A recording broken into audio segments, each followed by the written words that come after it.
Si alguien puede ayudarme con esas partes técnicas, se lo agradeceré. Entonces, Historia del Al-Ándalus, gracias, sesión número 3, Reinos Taifas. Esto es el que nos toca hoy. Es increíble cómo era en las clases de Historia de España, quienes llevaron ese curso, la parte que más les costaba era el de los reinos taifas. Tal vez porque después de estar hablando de estas organizaciones políticas, económicas y sociales tan complejas, tan elaboradas como el Califato de Córdoba, el pasar a esta situación pues, les causaba como un trauma, no lograr entender cómo se había producido esta crisis, pero se produjo. Entonces, el Califato de Córdoba, ya dijimos, el Aberramán III de este señor se proclama califa. Bueno, él no se llama Aberramán, tiene su nombre en árabe muchísimo más grande, por supuesto. No vayan a creer que así es como se puso. Lo que sucede es que desde tiempos inmemorables hasta ahora, porque sigue estando así, pues cuando son nombres que no son en castellano, suelen pues simplificarse, ¿no? para decirlo en español. Por ejemplo, Boabdil, no, ya lo veremos en su momento, no se llamaba Boabdil, es un nombre más complejo. Igual pasa con Abd al-Rahman ibn Muhammad, ese es el nombre. Entonces, en castellano era muy difícil decir Abd-Rahman, entonces decir Abd al-Rahman ibn Muhammad, entonces se dijo Abd-Rahman. Entonces, por eso es que eso es el nombre. Aberramán III, que va a proclamarse califa, ya lo dijimos, es independiente en cuestiones políticas y religiosas, es decir, él es el que manda a todos los musulmanes en su fe, porque digamos, estaba inmerso dentro del título político que es el de califa, el ser el jefe de los creyentes, como se denomina, el descendiente del profeta, porque en el Islam todo se maneja conforme a el profeta. Mahoma no es como la figura de Jesús en el cristianismo, pero es el referente por excelencia. Mahoma es el último de los profetas. Y por tanto, lo que dijo Mahoma o lo que dejó de decir Mahoma es muy importante para la organización musulmana. Pero en el 1031, como lo vamos a ver esta mañana, se derrumba todo. Empiezan una serie de conflictos. Acuérdense que estos siguen organizados en formas tribales. Es cierto que no son árabes todos los que llegan al Al-Ándalus, pero los árabes son los jefes y quienes determinan cómo se va a dar este dominio. Quienes deciden cómo se van a repartir las tierras, por supuesto. El concepto de la propiedad de la tierra en el Al-Ándalus sigue los parámetros establecidos por el Islam, que toda la tierra pertenece al califa como descendiente del profeta. Y los demás tienen la tierra en calidad de usufructo. No es un concepto como el nuestro de propiedad privada de la tierra. Obviamente, tampoco en el lado cristiano no existía el concepto de propiedad privada de la tierra, porque el concepto de propiedad privada es capitalista, y aquí estamos ante feudalismo y ante el feudalismo al estilo musulmán, díganlo así. Muy bien, entonces estas organizaciones tribales van a tener sus rencillas a medida de que se va debilitando el poder del califa de Córdoba. Estallarán una serie de conflictos que darán final al califato. Y este gran califato se va a dividir en varios reinos chiquititos según cada facción, que van a ser denominadas taifas. ya veremos qué significa taifa. Y también vamos a ver que en este periodo de inestabilidad que abarca de 1031 al 1212, prácticamente casi 2 siglos, vamos a ver no solo la configuración de reinos taifas, que van a ser en 3 periodos, sino también la invasión de grupos bereberes, nuevas invasiones. Por tanto, este periodo está, digamos, organizado así para su estudio. Primeros reinos taifas, Imperio almorávide, segundos reinos taifas, Imperio almohade, terceros reinos taifas, hasta llegar a el reino nazarí de Granada. Y el reino nazarí de Granada va a ser producto de la derrota musulmana en la batalla de las Navas de Tolosa. Pero como pueden ver ustedes en este mapa, del lado derecho me sale a mí la pantalla, me imagino que ustedes también, prácticamente el reino nazarí de Granada quedará reducido a lo que en la actualidad es la Andalucía oriental. De la Comunidad Autónoma de Andalucía, pues la Andalucía oriental. Un proceso de desintegración que va a favorecer a los invasores cristianos, como yo le llamo. Como estamos viéndolo desde la Andaluz, pues ahora tenemos que decirlo así. Bueno, voy a avanzar rápido porque no quiero que me vuelva a pasar lo de la última clase, que me faltaron diapositivas. Bueno, aquí hay una síntesis de lo que hemos visto del califato, solo para refrescar de las últimas clases. Entonces, una de las características del gobierno de la Andaluz en el periodo del califato es que se convierte en más centralizado. El califa tiene el poder político y militar y al final, como suele pasar en todas las organizaciones políticas musulmanas, quienes controlan el poder son los primeros ministros, no directamente el califa, ¿verdad? O el sultán, en el caso de los otomanos.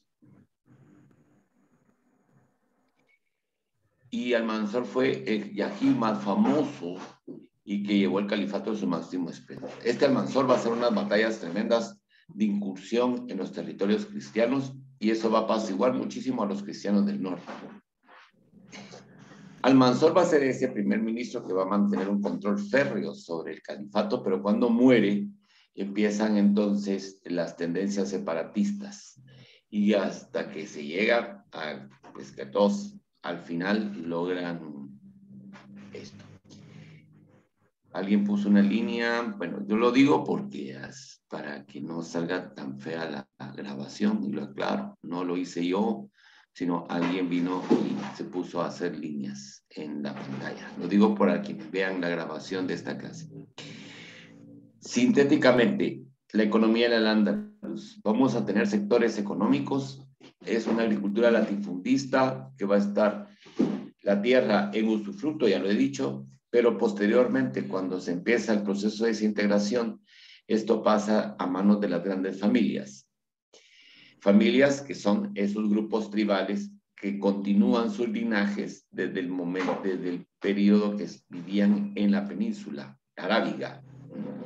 Acuérdense que estos grupos son mucho de esto, de estar conservando sus linajes, de los antepasados, de llevar esos cuadros cronológicos, esos árboles familiares, y porque los lazos familiares aquí en este mundo que estamos analizando se establece por la línea materna, no paterna. ¿Ya? Pues claro, el papá es fundamental a la hora de la distribución de las cosas, pero cómo se van a reconocer como hermanos no es por tener el mismo papá, sino es por tener la misma mamá. También veremos que a ciertos grupos se les van a dar una parcelita, ¿no? Entonces tenemos pequeñas propiedades. Estos van a introducir el regadío, que van a ser de la zona de Levante una zona muy próspera. Y hay variedad de regadíos, van a introducir la cría del gusano de seda, y también la ganadería ovina y caballos. Eso va a ser la gran introducción que harán los musulmanes en el Al-Ándalus. ¿Alguien me puede controlar cuando alguien se le olvide el micrófono o se ponga a hacer sus cosas para neutralizarlos todos? Si fuera tan amable. Ahora lo veo. Sí, que nadie pueda mejor, porque hay gente que yo creo que solo lo conecta y se va a hacer sus cosas. Artesanía. Entonces, en artesanía vamos a encontrar actividades de seda, por supuesto, ya lo dijimos, tienen el gusano de seda, utilización del lino y el algodón. De hecho, en el periodo del Califato de Córdoba es cuando se introduce el gusto suntuoso en el Al-Ándalus. A diferencia, digamos, de lo que sucedía en el norte de la península, donde todavía eran de gustos toscos. ¿Por qué? Porque estamos en otro sistema, la economía del norte pues está reconfigurando, mientras en el sur ya tenemos un sistema económico, político y social muy bien aceitado, ¿verdad? Muy desarrollado. Introducen el pergamino y el papel, ¿verdad? Y la cerámica. Mucha de esta cerámica, por ejemplo, la que vemos en Chinautla, tiene influencia árabe. Los azulejos nacen aquí, en este periodo que estamos analizando. Ese gusto del azulejo derivado de los mosaicos. Y esto lo traen de Oriente, ¿verdad? Y lo introducen acá. La orfebrería y las armas, las espadas toledanas y todo esto le van a dar mayor prestancia. Muy bien. El comercio, extensa red de ciudades, por supuesto, ya lo decíamos la clase pasada, extendida a lo largo de la costa mediterránea, del lado del norte del África. Hay un transporte marítimo y terrestre muy bien organizado. Introducen la moneda, porque la moneda ya había desaparecido del mundo cristiano y del mundo de la península ibérica, por supuesto, también. Pero esto lo llevan otra vez y vamos a encontrar el sistema monetario basado en el dinar de oro y el dirhem de plata, que son las dos monedas. Hay una exportación de productos de lujo, ya lo decía, y agrarios, y van a importar materias primas, armas y esclavos, ¿verdad? Obviamente es una sociedad que deriva todavía y depende muchísimo del esclavista. Tendremos quiénes son los que se dedican al comercio, los mozárabes, que espero que nos dé tiempo a hablar de ellos hoy, los judíos y los italianos, ¿verdad? Los italianos ya sabemos que tenían estos emporios comerciales en las ciudades-estado como Génova, Venecia, y otras que se van a dedicar a esto. Y vamos a ver aquí las palabras que tenemos derivadas del árabe, de la forma de la organización de sus poblados. Cómo van organizándose, digamos, la sociedad, los pueblos, las ciudades, cómo vive la gente. Entonces, la gente, digamos, la población vive primero en una medina.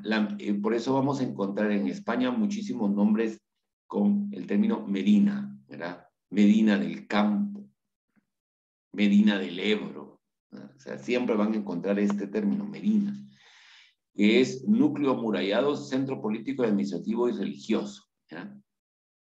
Dentro de las medinas vamos a encontrar los zocos, que son los mercados locales. Y dentro de los zocos van a estar la mezquita Al-Jama, que es la principal.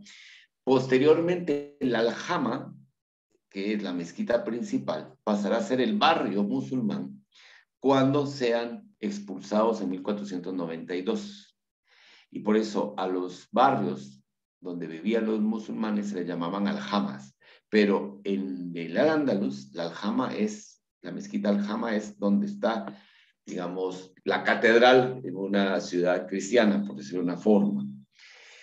El Alcázar o Alcazaba, vamos a encontrar que se utilizan los dos términos, son la residencia del gobernador, ¿verdad? El Alcázar de Sevilla, nombre que lleva el salón de nuestro queridísimo amigo Fernando Urquizú, ¿verdad? O sea, sería la residencia de nuestro compañero, el Alcázar. Estas personas eran, a diferencia de lo que se estaba sucediendo en las sociedades que se están formando en el norte, pues estas personas eran de bañarse porque las purificaciones son muy importantes. Acuérdense que se los dije, la similitud del judaísmo y el islam es tremendo. Y así como el judaísmo usa las abluciones para purificación, pues el islam también. Y por eso la necesidad de baños públicos para que las personas se fueran a bañar.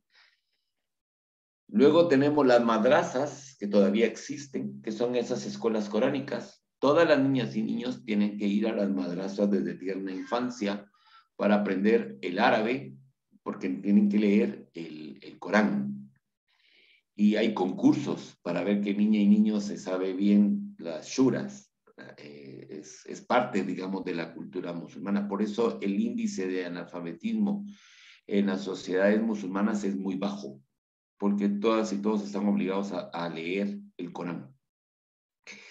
Luego hay una palabra que utiliza mucho nuestro amigo José Alfredo Calderón, arrabal, arrabales, ¿ya? Que son los barrios fuera de la muralla, ¿ya? Que son, y hay varios cinturones de murallas, porque habían de 1, 2, 3, y entonces el arrabal era eso, el que quedaba fuera del cambio, y están las almunias, que son las fincas de recreo. Ese es otro término que van a encontrar mucho en comunidades de España, almunias. A mí se me viene el nombre de una, que es la Almunia de Doña Godina, a las afueras de Zaragoza, como de aquí a la Antigua, ¿verdad? Que de ahí estaba la sede de la Facultad de Agronomía, por poner un ejemplo. Una finca, ¿verdad? Y esa finca se transformó en un pueblo. Y así, muchas almunias, muchas medinas, vamos a ver. Bueno, entonces aquí ya tenemos el esquema de qué es lo que estamos analizando. Ya vimos que el califato de Córdoba se independizó y que va a durar del 929 al 1031. Los reinos taifas del 1031 al siglo XIII, que lo decíamos. Tenemos ciudades independientes, ¿no? Porque se va a resquebrajar el califato y veremos que las taifas más importantes son la taifa de Sevilla, la de Toledo, la de Zaragoza y Granada. Obviamente, esta taifa de Granada va a ser tan fuerte que posteriormente se va a constituir en un reino. En estas luchas vamos a ver, por tanto, el aparecimiento ya del pueblo del norte. No quiere decir que antes no los tuviéramos. ¿Se acuerdan que en las clases anteriores les dije que habían llegado bereberes en la primera invasión? Pero aquí, a diferencia de esa primera vez que se asoman los bereberes al Al-Ándalus, que son tropa de a pie, aquí son los que van a mandar, los almorávides y los almohades. Ya vamos a explicar quiénes son ellos. Y en el siglo XIII empiezan a ser conquistados por los cristianos y se va a establecer el reino taifa de Granada en la dinastía nazarí, ¿verdad? Y que va a durar del siglo XIII al 1492. Ese reino nazarí se va a constituir con los territorios de Málaga, Almería, Granada y Cádiz. Digamos que esto va a ser su territorio. Muy bien, entonces vamos a ir avanzando. ¿Cuáles son las causas de esto? Las causas son difíciles de determinar, ¿verdad? Vamos a encontrar un agotamiento del espíritu de guerra santa. Acuérdense, concepto de guerra santa es la yihad, que te concibe en dos maneras. La yihad interior, que es hacerme sumiso ante Alá, muslim, de ahí viene el término musulmán, y la yihad exterior, que es avanzar para llevar la palabra de Alá a más territorios. Entonces, se agota esta idea porque, claro, se asientan, todo les está yendo muy bien, entre el lujo, las comodidades, etcétera, y entonces veremos que se debilita el poder de los omeyas y muchas familias y facciones empiezan a adquirir fuerza en cada uno de los territorios que dominan. Entonces, también encontraremos que esas facciones van a estar constituidas por bereberes, eslavos y árabes. Y todo esto nos va a provocar la desintegración del califato, que es este que estamos viendo aquí, y nos va a derivar en los reinos taifas. Los reinos taifas es todas estas comunidades que estamos viendo aquí, que tendremos un mapa con mayor detalle, que es este. Entonces tenemos reinos grandes de taifas, como el de Badajoz, que está acá, el de Toledo, que miren que es inmenso, el de Zaragoza, que lo vamos a estudiar así muy rapidito. Este reino me llama la atención porque es Tortosa. En esta parte que ven acá, que estoy señalando con el curso, aquello está el delta de la desembocadura del Ebro. Es una zona preciosa, digamos, las cosas más bonitas que se puedan visitar en España. Lamentablemente, las agencias turísticas no lo incluyen en sus recorridos. Pero esta es la zona más bella que ustedes puedan ver de, digamos, de paraje natural. La zona de Tortosa, zona rosera, por supuesto, impresionante. Bueno, el reino de Valencia, no les detengo más. El reino de Denia, el de Murcia, el de Almería, Granada, Córdoba, Carmona, Málaga, Sevilla, Arcos, Silves. Y luego tenemos los chiquititos, que los podemos ver aquí. Mertola, Algarve, Huelva, Niebla, Morón, Ronda, Algeciras, Alpuente y Albarracín.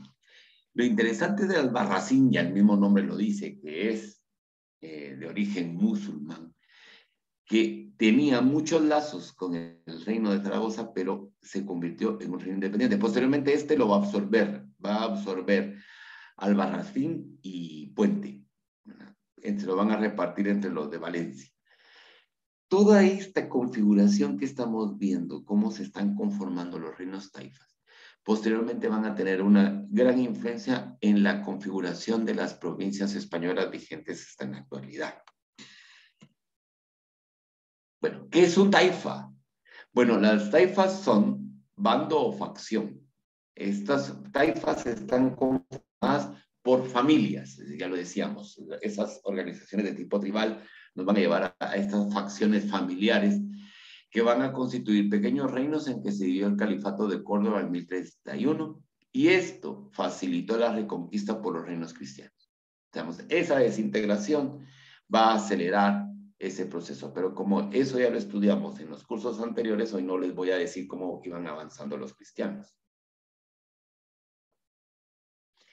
Ahora, los reinos taifas van a lograr sobrevivir, sobre todo los terceros, porque pactaron con los cristianos a cambio de pagar unos tributos. Entonces, a partir de 1212, un poquito antes, pero a partir de ahí también, ya lo poco que sobrevive del mundo musulmán en el Al-Ándalus tiene que pagarle impuesto a los cristianos. Antes, durante el califato de Córdoba era al revés, eran los cristianos quienes pagaban un tributo para ser reino y no ser invadidos por los musulmanes. Muy bien, entonces aquí tenemos miren qué bonito, este mapa me encantó, aunque se esté repitiendo la información, porque aquí ya tenemos un panorama, cómo estaban conformados los reinos taifas. Aquí, por ejemplo, tenemos la taifa de Tudela y Lérida. Imagínense, este ya va a conformar otro de los periodos taifas. Recuerden que son tres. Primeros reinos taifas, segundos y terceros. Entonces, cada vez, a medida que se va cayendo nuevamente en taifa, se van reduciendo los espacios. E increíblemente, es como se conforman también las distintas provincias. Esta parte que están viendo ahora, que estoy señalando en el cursor, Tudela, en la actualidad pertenece a Navarra, pero culturalmente hablando, tiene más similitudes con Aragón. De hecho, hasta el acento tudelano es más aragonés, las costumbres, las comidas, todo. Y aquí pueden ver ustedes que sí está integrado dentro del reino taifa de Zaragoza. Y así podríamos ir viendo los demás reinos que ya los hablábamos. Y está la taifa de Denia y Baleares, ¿verdad? Las Baleares están incorporadas. Aquí tenemos el condado de Barcelona, que surge de la marca hispánica que lo habíamos hablado. Toda esta región es la menos islamizada que vamos a encontrar, todo lo que estoy enseñando con el cursor. ¿Por qué? Porque aquí no pudieron llegar. Y o si llegaron fue un momento efímero. En el norte, aquí, vamos a encontrar una cadena de castillos que son atalayas para poder estar observando los movimientos en la frontera.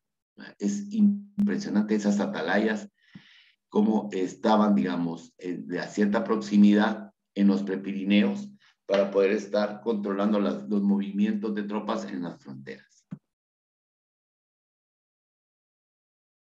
Estos son los reinos taifas ya a colores, ¿verdad? Y los distintos reinos cristianos en el norte. Y esta es la taifa de Zaragoza, que es el reino udí y su expansión. Los udíes son, por tanto, una tribu, ¿no? Es una familia que van a conformar este reino taifa, que le denominan reino udí, que aquí podemos ver, que va a abarcar muchas de las localidades que todavía en la actualidad conforman no solo Aragón, sino la provincia de Zaragoza. Entonces aquí está Zaragoza capital, que está en el centro, y aquí tenemos Tortosa, que es otro pueblo, también se los recomiendo. Tarragona, que ya pertenece a Aragón, tanto a Tarragona como Lérida, por tanto, las partes incluidas en lo que hoy es Cataluña, la frontera de la intervención musulmana en Cataluña llega hasta Lérida, pero no llega a Barcelona, como pueden ver, aquí está Barcelona. Y aquí ya tenemos las fronteras propiamente al norte. Calahorra es una zona fronteriza y se nota. Nájera es también muy cercana. Este pueblo que ven aquí, Medinaceli pertenece a la provincia de Soria, ya no es de Zaragoza. Pero es impresionante. Es impresionante. ¿Por qué? Porque tiene digamos, sentido de frontera donde ustedes van a poder encontrar manifestaciones, digamos, arquitectónicas, por decirlo así, para ponerlo de ejemplo, porque podrían ser más cosas que podríamos analizar de periodo cristiano, de visigótico, del periodo de la Reconquista, pero también vamos a encontrar expresiones de arquitectura del periodo musulmán con influencia mozárabe y mudéjar. Entonces hay de todo. Y en las comidas también se puede ustedes distinguir el que sea de frontera, ¿ya? Como las costumbres que no van a encontrar en esta región, vamos a verlas aquí, por ejemplo, y tampoco las vamos a encontrar aquí. Bueno. Entonces, aquí tenemos el Principado de Valencia, que va a ser vasallo de estos, y la elección del reino de Denia para llegar a hacer todo esto. Una vez se logre la reconquista, todo esto va a pasar a ser parte de lo que se va a conocer como la Corona de Aragón, un curso que vamos a hacer en un futuro no sé cuándo, pero siempre he tenido ganas de hacerlo. Bueno, para que vean cómo se iban dando, aún dentro de los taifas, estas expansiones, ganándoles espacios, porque son peleas constantes. Este es el Palacio de Aljafería, sede el alcázar del rey de Uirí, en Zaragoza. Bueno, tiene sus almenas y todo lo demás, y una fosa impresionante. Solo de pensar que esto tenía agua, y cuando uno la mira, le da un no sé qué. Aquí está.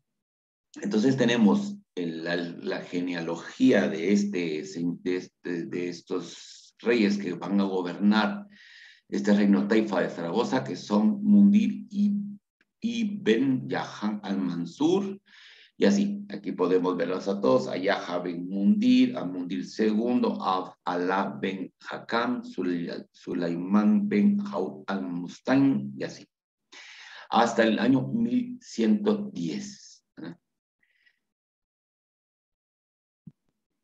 Que va a estar. Lo que me llama la atención es cómo, por ejemplo, tenemos a ¿verdad? Mundir y Ben Yahan al-Mansur, que es del 1013 al 1021. Está bien, estuvo bastante tiempo. Yahan ben Mundir al-Muzaffar, que es del 21 al 36. Todo vamos bien. Mundir Segundo, Ben Yahan, es de 1036 a 1138. Abd Allah Ben Hakam, este es impresionante. 28 días. ¿Qué pasó? Lo mataron. Y entonces va a llegar Sulaimán Ben Jaud al-Musta'in. Y así podríamos ir analizando cómo se van conformando estos reyes. Otra lista de lo que se llama actualmente el Palacio de la Aljafería. Esta es la fosa, miren. Y esto estuvo lleno de agua, porque obviamente traían del Ebro para que estuviera aquí, protegiendo la plaza amurallada. Aquí solo saqué fotos de la parte restaurada propiamente dicho de la Aljafería. Atrás está la sede actual de las Cortes de Aragón. De hecho, ahí es donde sesionan, en este edificio. Pero está atrás ya es un edificio moderno que se integró, digamos, a todo este conjunto. Y este es un pueblo propio de este periodo de los taifas. Pertenece a la comarca del norte, que es un pueblo que pertenece a una comarca que se denomina la comarca del Somontano, que es Barbastro. Cerca de Barbastro es estos pueblos. Y así van a encontrar regados por toda la parte prepirenaica. Aquí estamos en la zona prepirenaica de lo que fue el reino taifa de Zaragoza. Pueblos con estas características, con sus medinas amuralladas hacia arriba, al momento de tener una incursión cristiana que podía provenir del norte, entonces ya se encerraban todos aquí. Hay un libro maravilloso que se llama El Puente de Alcántara, es una novela que siempre la recomiendo.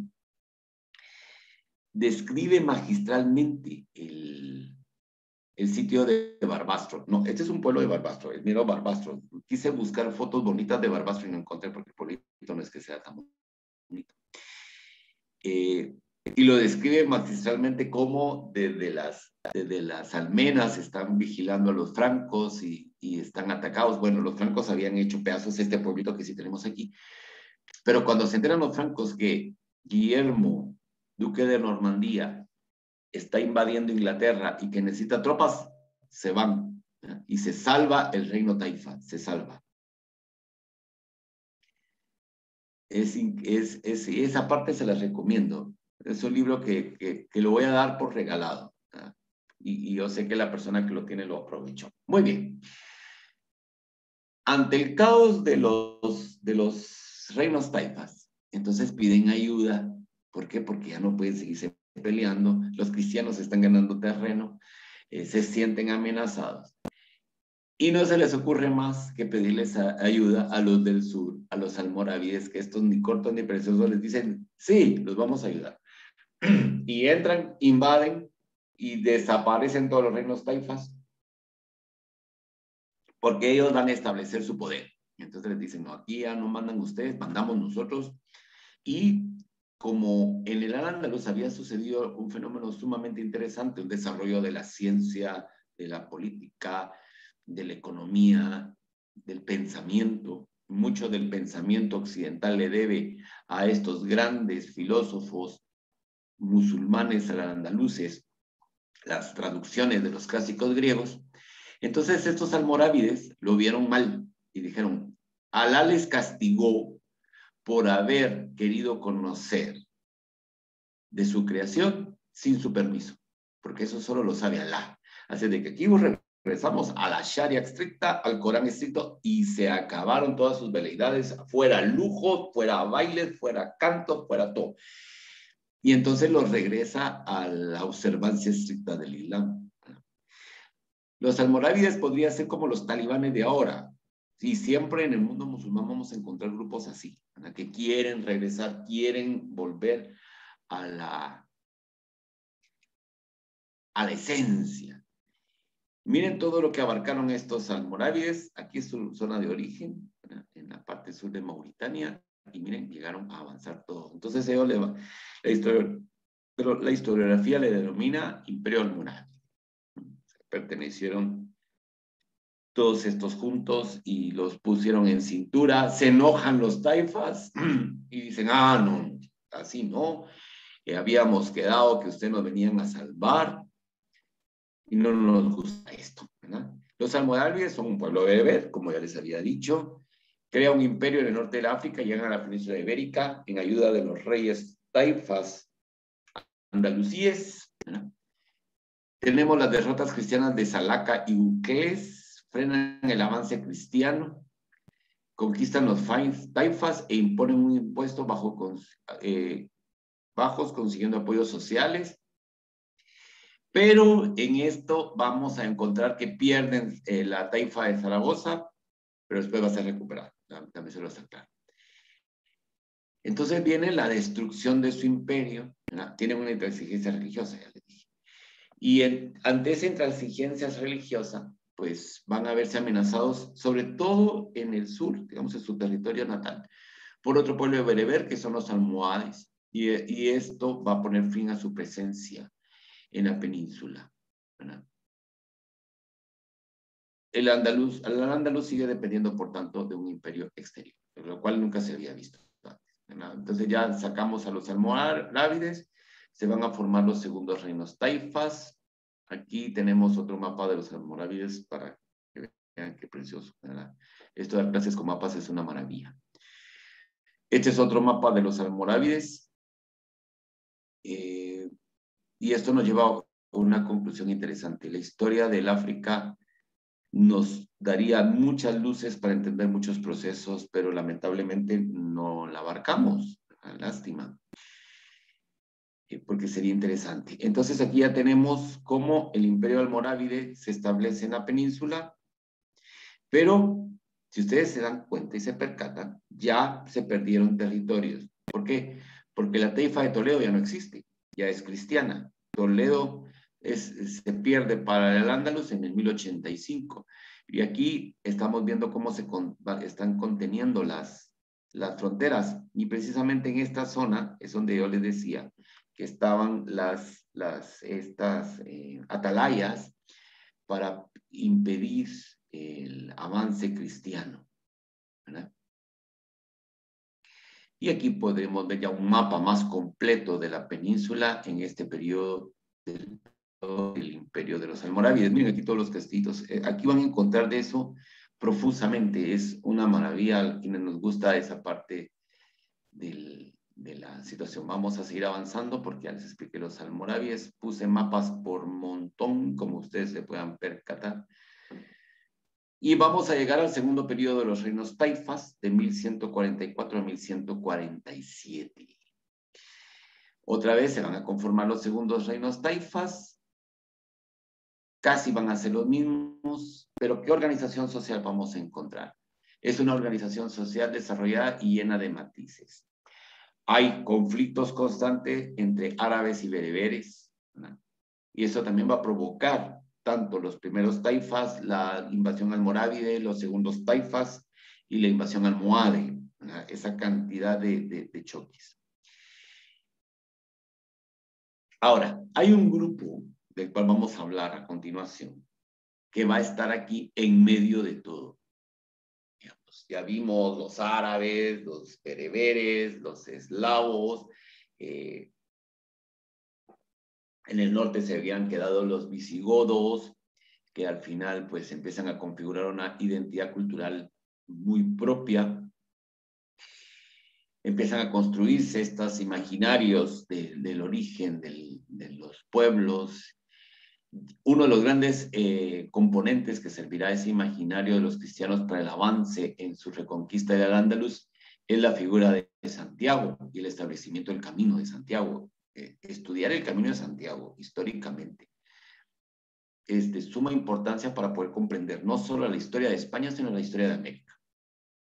O sea, no es solo para ver, ay, qué bonito la gente cómo camina. Sí, qué lindo, pero como historiadoras e historiadores tenemos que entrarle con mayor profundidad a estos aspectos que a veces los dejamos fuera, porque nos dejamos llevar por veleidades y discursos, y acuérdense, la historiadora y el historiador es de ir a las fuentes, es de ir al dato primario, es de estar constatando, indagando, estar contrastando información, estar cruzándola. Y una historiadora, un historiador, una profesora, un profesor no se puede estar dejando llevar ni por tópicos, ni por memes. Es increíble cómo a veces uno dice cosas y al otro día hay un colega que dice lo contrario y uno dice, Jesús bendito. Resulta que en los días martes tenemos un curso de historia del cristianismo y el martes nos tocó el analizar Constantino y todo lo que se ha hecho en Constantino. Y el día miércoles viene un compañero y dice que Constantino fue quien oficializó la Iglesia Católica. Dime, son de las cosas que uno dice, ay Dios mío, ¿cómo hacer para que no se repitan tópicos? ¿Ah? Y aquí pasa lo mismo, aquí pasa lo mismo. No repitamos tópicos y para eso tenemos que ir a los orígenes. Muy bien, tenemos ese grupo que va a quedarse en medio, que nadie menciona casi, que son los mozárabes. Ya los vamos a estudiar. Vivieron empeoraron su situación bajo los almorávides y los almohades. Lógico. ¿Por qué? Porque los almorávides y los almohades querían que todas y todos los que vivían en el Andaluz fueran musulmanes. Y había un grupo de cristianos y otro gran grupo de judíos que no eran musulmanes y vivían en el territorio al-Andalusí. En este momento va a predominar la sociedad urbana, ya lo habíamos comentado, con ciudades magníficas como Córdoba, que llegó a tener medio millón de habitantes. Vamos a tener otras ciudades importantes como Sevilla, Valencia, Zaragoza, o Granada, que su nombre árabe es Zaracusta. Zaracusta deriva del nombre latino de su fundación, que es César Auguste, porque era la ciudad que va a fundar César Augusto. Bueno, aquí tenemos un cuadro de la crisis. Tenemos reinos taifas que van de 1001 a 1090, los segundos taifas de 1145 a 1170 y los terceros taifas de 1232 a 1237. Reino nazarí de Granada de 1237 a 1492. Dentro de esta crisis veremos que llegan dos imperios norteafricanos de origen bereber. Ya estudiamos así, pero casi corriendo. Al primero, que es el imperio almorávide de 1090 a 1147, y el segundo es el imperio almohade de 1172 a 1232. Cabe destacar que tanto aquí como aquí, la característica es su organización tribal, digamos, que como base de su sociedad no es la familia, es la tribu. Y esto me viene bien para que nos quitemos también otro topicazo, que el núcleo familiar viene desde los orígenes de todos los tiempos y ha sido el único. No. El concepto familia aquí es distinto a lo que cada uno y cada uno de nosotros tiene. Aquí es tribu, a la que le deben honor, lealtad y entrega, no a la familia. Ya lo decía antes, que los núcleos familiares se establecen alrededor de la descendencia materna y no paterna. Entonces, aquí matamos ese topicazo que aquí lo defienden como que si fuera lo máximo. Entonces, vamos a hablar de los mozárabes. Esta es una iglesia de Zaragoza que, si no estoy mal, es San Miguel. Este estilo no es mozárabe, es mudéjar. ¿Ya? Pero lo tomé para que viéramos la influencia que va a encontrarse en todas las zonas del Al-Ándalus de influencia de arte musulmán, ¿verdad? Con características que nosotros llamaríamos árabes. Como ya dijimos, van a ser grupos de los reinos taifas, pues entonces por eso es que se dice, por ejemplo, Mudéjar aragonés, ¿qué es esto? Mudéjar sevillano, que es el de ellos, y así. ¿Por qué? Porque los taifas van a desarrollar muchísimo esto. Y obviamente quienes van a estar dentro de estas actividades también van a ser los mozárabes, que son los que vamos a hablar a continuación. ¿Quiénes son estos mozárabes? Fíjense que estos mozárabes estaban desconocidos. O sea, todo el mundo hablaba de que primero antes se decía invasión árabe, ahora ya se dice invasión musulmana porque ya se distingue que ahí van a haber tres grupos, tal como lo he comentado hasta la saciedad. Pero se va a descubrir, o se descubrieron a ese grupo singular que había formado parte de la historia de la España musulmana de Al-Ándalus. Ahora, ¿qué significa mozárabe? Son los cristianos descendientes de los hispanogodos que habrían conservado su religión bajo el dominio de emires, califas y reyes de taifas. ¿A quienes les debemos la gran influencia que tiene el árabe en nuestro idioma? A ellos. ¿Por qué? Porque los mozárabes van a hablar árabe. Se visten como árabes. Porque, de acuerdo, quienes invaden son los musulmanes, pero quienes ponen el idioma, la moda y costumbres son los árabes. ¿Ya? Eso es, por favor, espero que no les vaya a causar confusión. Al-Ándalus está conformado por musulmanes que son los que invaden. Los musulmanes que llegan son árabes, bereberes y eslavos. Bien. Pero la cultura dominante, la que se impone, es la árabe. ¿De acuerdo? El idioma, costumbres, ropajes, comidas. Espero que esto no nos vaya a crear confusión porque la semana pasada vi que había como un pequeño traspiés en estas cuestiones.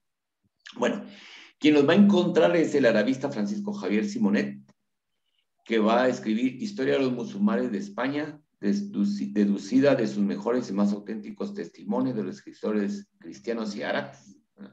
Es una obra de 1897, por eso ese título. Es increíble cómo en el siglo XIX usaban estos títulos tan largos y ahora otra vez los estamos viendo. Es impresionante cómo se repiten las formas. Muy bien. Esto lo hizo porque quería como resaltarse la nacionalidad española y sobre todo el que España fuera católica. Entonces, dentro de esa concepción, se empezó a buscar desde cuándo era la España cristiana y aparecen estos, los mozárabes, ¿verdad? Los mozárabes, también denominados nazaríes o dimis, esta definición de mozárabes fue acuñada por Simonet y luego adaptado por los autores posteriores. Ahora, la palabra mozárabe viene de un participio árabe cuyo significado es arabizado en lengua y costumbres. De hecho, en la literatura andalusí se llaman mozárabes a cristianos y judíos que tenían un estatuto legal diferenciado como dimis protegidos. Para referirse exclusivamente a los cristianos se usan con términos como nazraní, nazareno o mudrik, politeísta. Estas son las palabras árabes, mudrik y nazraní. De aquí va a derivar a que este señor Simonet le llame mozárabes. En el fondo tenemos una iglesia mozárabe. Por otro lado, los reinos cristianos, la primera vez que se usa el término mozárabe es en un documento del año 1024. Más adelante se empleará sobre todo para referirse a la comunidad mozárabe de Toledo, que todavía sobrevive, donde antes y después de su conquista por Alfonso VI de León era bastante numerosa. Se repiten bastante más el término hispaní, dado que hasta finales del siglo XII es bastante habitual denominar Hispania al Andalus. Entonces, de la conjunción Murrik Nasrani nace mozárabe. Así se va a ser traducido en el español. Y este Simonet, en sus estudios filológicos, dice, ya sé de quiénes están hablando de estos. ¿Ya? A ellos, insisto, les debemos muchísimo, muchísimo.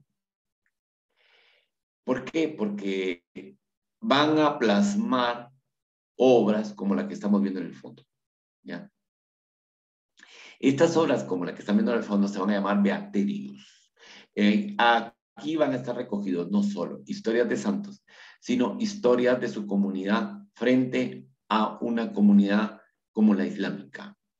Tras la conquista musulmana de la península ibérica, a inicios del siglo VIII, empieza un lento proceso de aculturación. Es decir, que la población indígena adopta progresivamente la religión, las costumbres y la lengua de la nueva clase dirigente de origen árabe, la clase dirigente. En este último caso, la arabización lingüística es más rápida que la islamización.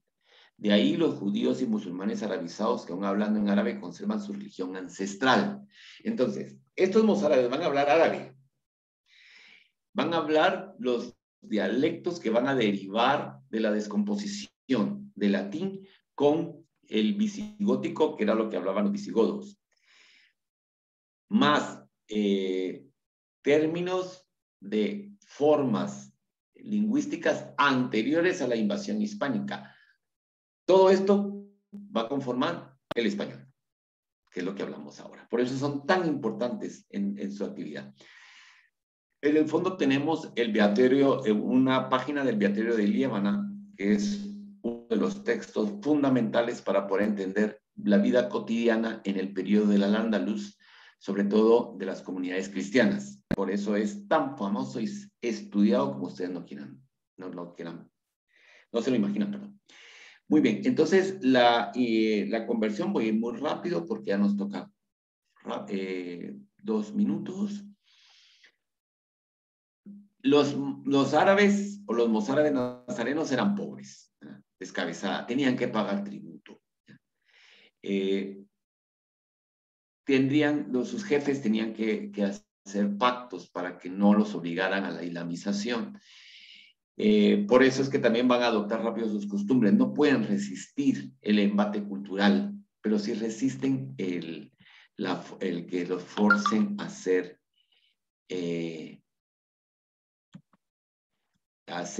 musulmanes. Eso es interesantísimo con este grupo. Y ahí terminamos, porque ya nos quedan 3 minutos y quisiera dejar un espacio por si quieren platicar conmigo. Este fondo que estamos viendo aquí son prácticas médicas en el periodo del Al-Ándalus, porque la medicina también fue muy avanzada. Ahora, los médicos que vamos a encontrar en el Al-Ándalus, la mayoría son judíos. Muy bien, los mozárabes son cristianos en territorio musulmán. ¿Ya? Los mudéjares son musulmanes en territorio cristiano. De aquí van a derivar los moriscos a llegar a la concreción de moros. De ahí viene el baile de los moros y cristianos. ¿Quiénes son los moros? Los moriscos. ¿Quiénes son los moriscos?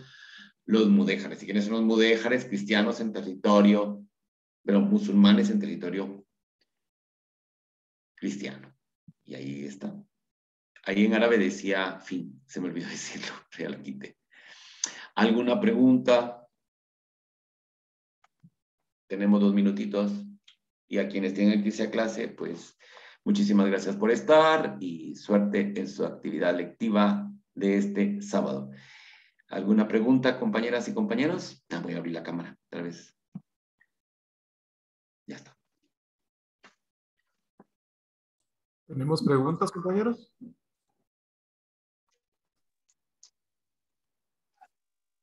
No, solo licenciado, buenos días a todos compañeros. Solo disculpen, fíjense que mi internet está fallando y me saca de la reunión a cada momento. ¿Serán ustedes tan amables de pasar el link? Por favor, disculpen. Muy bien, ya se lo pusieron ahí. ¿Alguna otra cosita? No, pues entonces, hoy terminamos un minuto antes, que bueno. Solo una cosita Sí. con respecto a lo último que usted comentaba del baile de los moros y cristianos. Ese es un baile muy, muy tradicional, digamos, aquí en Guatemala. Indudablemente es una influencia de este periodo especial, ¿verdad? Uh-huh. Por ejemplo, Sí. aquí en Palín es muy tradicional ese baile de los moros y cristianos. Uh-huh. Solamente eso. Sí, y además es un baile que está en toda la América hispana. Está en España y en América hispana. No es exclusivo solo de Guatemala. Eso es... gracias, Maynor Duarte. Usted se va a ir al cielo con lo que acaba de hacer. Maynor Duarte nos ha enviado el puente de Alcántara en PDF. Vamos a ver si lo puedo bajar porque, como les digo, yo lo doy como que lo regalé. Como que lo regalé, porque pero es una novelaza, así dicho, una novelaza. Fíjense que, a ver, lo que pasa es que este es un alemán que va a hacer una tesis doctoral de filología castellana. Entonces, como empezó a encontrar tantas fuentes, porque lo que quería era ver cómo se fue construyendo el castellano, con todo lo que les acabo de decir, las influencias árabes, porque también va a tener como unas pinceladas de vasco, de periodo germánico, tal, ¿verdad? Obviamente que su base es latín. Entonces se encontró tanta documentación para poder ir comprendiendo, porque los filólogos no son solo que se estudie digamos, esta palabra viene de aquí, sino también la conformación social de cómo se va construyendo el idioma. Entonces, cuando lo leen sus asesores, le dicen, mira, esta es una tesis maravillosa. Obviamente que si la publicas así, no te la va a leer nadie. Entonces decide novelarla. Claro, y se nota, miren, cuando ustedes están en los personajes, uno dice, estos personajes están un poco flojos, pero el fondo, el que esté describiendo esa vida cotidiana del periodo del Al-Ándalus, es la riqueza de esa novela. Y además, como va a hablar de los tres grupos, de judíos, musulmanes y cristianos. Entonces, por ejemplo, cuando toca la parte musulmana, ustedes saben que va a desarrollar el tema que trae de una trama que viene con unas familias musulmanas, les va a poner la fecha que está hablando en el calendario islámico, ¿verdad? No sé cuánto de la yihad. Cuando va a hablar de los cristianos, año tal después de Cristo. Y cuando va a hablar de los judíos, el año tal después de no sé qué. Entonces, solo con eso ya uno va diciendo, pero qué complejo. O sea, es una sociedad que manejaba 3 calendarios. Eso es lo que le estaba diciendo. Bueno, no sigo hablando más del libro, que ya lo tienen ahí a su disposición.